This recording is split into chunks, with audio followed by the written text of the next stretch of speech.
Ghatkopar hoarding दुर्घटनेमध्ये Bhavesh Bhide हा आरोपी आहे.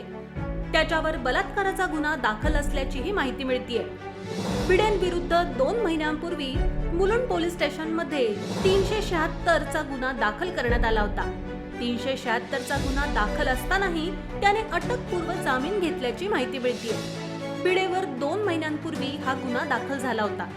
त्याच्या मैत्रिणीने पोलिसात तक्रार दिल्याची माहिती मिळतीये. घाटकोपरमध्ये कोसळलेल्या होर्डिंगचा मालक भावेश भिडे आहे. दुर्घटनेनंतर त्याच्या विरुद्ध मुंबई महानगरपालिकेने कारवाई केली आहे. आता भिडे विरुद्ध बलात्काराचा गुन्हा दाखल असल्याचं समोर आलंय.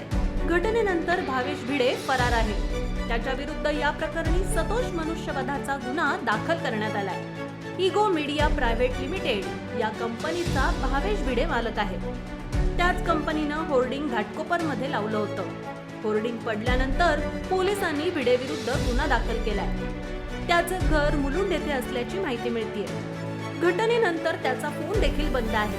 फरार भिडेचा पोलीस शोध घेत आहेत.